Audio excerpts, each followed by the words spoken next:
Hello hi and नमस्ते साथीहरू। Welcome to skill पाठशाला। आज चाहिँ हामी स्क्रिनमा देख्न सक्नुहुन्छ तपाईँहरूले यो मोडलले लगाएको कपडाको कलर कसरी चेन्ज गर्न सकिन्छ भन्ने विषयमा कुराकानी गर्न जाँदैछौँ। आउनु सुरु गरौँ।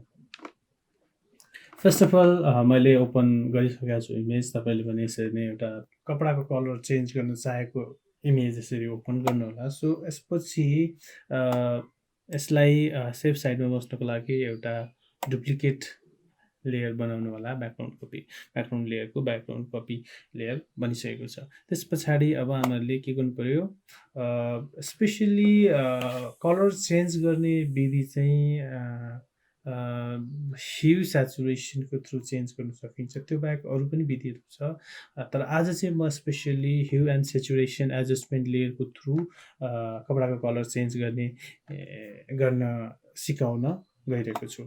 ओके, अब हामी सुरु गरौँ।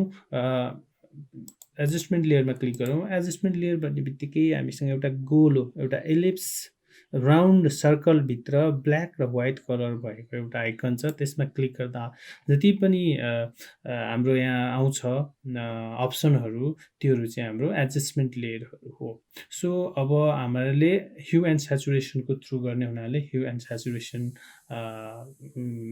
मा क्लिक गरौँ। सो यसमा क्लिक गर्ने बित्तिकै हाम्रो एउटा आउँछ with layer mask adjustment layer, hue and सेचुरेसनको एडजस्टमेन्ट लेयर आउँछ। सो हेर्नुहोस् त, अब यतापट्टि हाम्रो ह्यू एन्ड सेचुरेसन प्रपर्टिजमा ह्यू एन्ड सेचुरेसन भनेर आइसकेको छ। यो यसमा प्रिसेट, फर्स्टमा प्रिसेटहरू छ है, यो पनि तपाईँहरूले युज गर्न सक्नुहुन्छ, चेक गर्नु होला। त्यस पछाडि हाम्रो specific red, yellow, green, cyan, blue र मजेन्टा कलरको एउटा हाम्रो अप्सनहरू छ। सो अब हामीलाई रेड कलर, हाम्रो मोडलले रेड कलर लगाएको हुनाले हामीले रेड कलरलाई पिक गरेर काम गर्नुपर्ने हुन्छ। यदि एक्ज्याक्ट रेड थिएन, अलिकति कलरहरू मल्टिपल थियो भने हामीले ह्यान्ड टुलले पनि सेलेक्ट गरेर काम गर्न सकिन्छ। अथवा मास्टरमा बस्नुहोस्, ह्यान्ड टुल लिनुहोस् र क्लिक गऱ्यो भने हेर्नुहोस् त रेड अटोमेटिकली सेलेक्ट भइसकेको छ।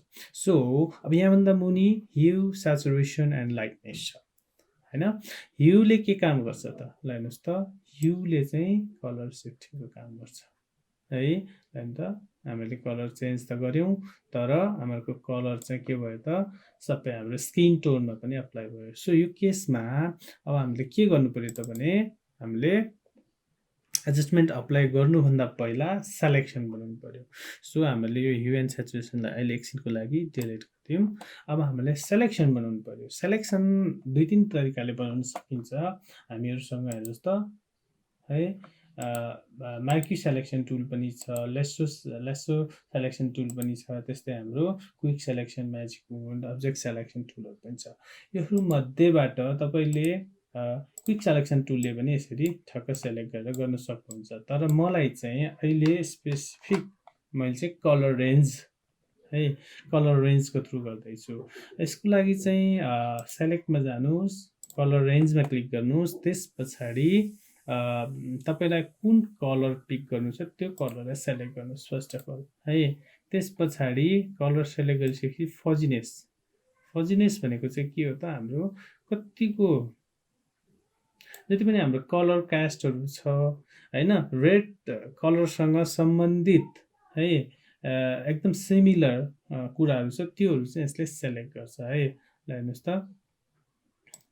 फजिनेसलाई अलिकति हातहरूतिर हाम्रो यता कास्टहरू छ, योहरू पनि अलिकति मिलोस् भन्नको लागि हामीले सबैलाई एकैचोटि यसरी सेलेक्सन गर्छौँ। अराउन्ड फजिनेस यिनीहरूको गालाहरूतिर पनि हल्का रेड टोनको कास्ट भएकोले हल्का गालाहरूतिर पनि सेलेक्सन गर्छौँ। ओके, अब हामीले यता फेसतिरकोलाई चाहिँ हटाइदिउँ राइट। अब हातको पनि हटाइदिउँ। अहिले मात्र हामी कपडामा प्रिसाइज भएर काम गरौँ। ओके, अब हेर्नुहोस् त, अब अप्लाई गर्नुहोस् hue and saturation. Hue and saturation apply गरेपछि यहाँ हेर्नुहोस् त, एउटा ब्ल्याक एउटा व्हाइट। अघि हाम्रो प्योर व्हाइटमा अप्लाई भएको थियो ह्यू एन्ड स्याचुरेसन भने अहिले हाम्रो सेलेक्सन बनाउने बित्तिकै के भयो त ब्ल्याक र व्हाइटमा अप्लाई भयो। यसको मिनिङ चाहिँ के हो भने ब्ल्याक भनेको चाहिँ के गर्छ हाइड गराउँछ जति पनि ब्ल्याक त्यहाँनिर हाम्रो लेयर मास्कमा छ त्यति चाहिँ हाइड गराउँछ। ल यसरी पनि हेर्न सकिन्छ जति पनि व्हाइट एरिया छ है जति पनि व्हाइट एरिया छ त्यो चाहिँ हाम्रो अप्लाई हुन्छ हामीले लगाएको इफेक्ट अनि जति पनि ब्ल्याक एरिया छ त्यो एरियामा चाहिँ हामीले लगाएको इफेक्ट हामीले लगाएको ह्यू एन्ड स्याचुरेसन चाहिँ त्यहाँ अप्लाई हुँदैन। सो अब हामीले अप्लाई गरौँ है। अब हेर्नुहोस् त मोबाइलको कपडा अलिकति मिठो कलरमा चेन्ज गराइदिउँ ल। मल्टिपल कलरमा चेन्ज गर्नु भयो तपाईँलाई कस्तो आवश्यकता छ ल हेर्नुहोस् त अब यस्तो चाहिएको छ भने यस्तो अब यो कलरको पनि अब तपाईँले ह्यूको थ्रु कलर चेन्ज गर्नु पाउनुभयो। अब स्याचुरेसन भन्ने बित्तिकै ल हेर्नुहोस् त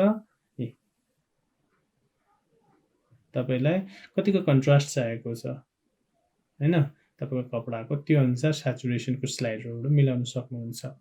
एकदम स्याचुरेसन -100मा लग्नु भने तपाईँको के हुन्छ त ग्रे स्केल हुन्छ इमेज कपडा है।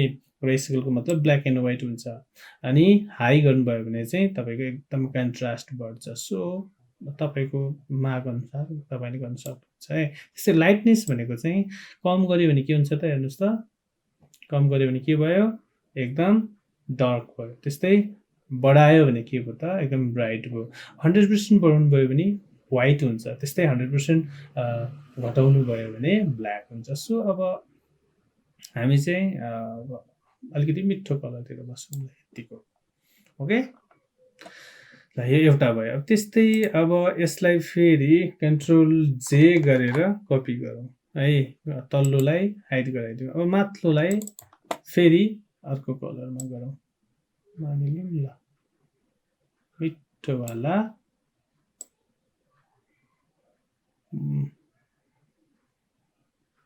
ल यो कलर बनाऊ। यसलाई कतिको कन्ट्रास्ट चाहियो तपाईँलाई यहाँबाट कन्ट्रास्ट मिलाउन सक्नुहुन्छ है। त्यस्तै लाइटनेस कतिको चाहियो एकदम ब्राइट चाहियो कि एकदम डार्क चाहियो यहाँबाट यसरी ठक्क मिलाउन सक्नुहुन्छ। हेर्नुहोस् त कति मजासँगले कलर चेन्ज भयो। एउटा यो भयो एउटा यो भयो। यस्तै तपाईँले मल्टिपल कलरहरू मजाले चेन्ज गर्न सक्नुहुन्छ। फेरि अर्को एउटा गरौँ कन्ट्रोल जे यसलाई चाहिँ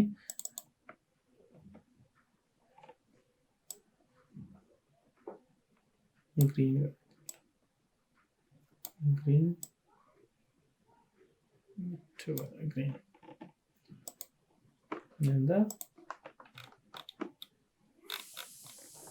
मजाले यसरी कपडाको कलरहरू चेन्ज गर्नु सक्नुहुन्छ।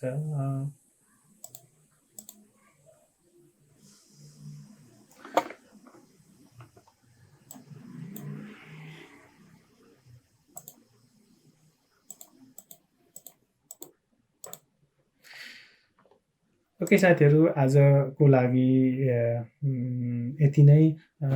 तपाईँहरूलाई जिज्ञासा लागेका कुराहरू नबुझेका कुराहरू कमेन्टमा सोध्न सक्नुहुनेछ। म सकेसम्म रिप्लाई दिने कोसिस गर्नेछु।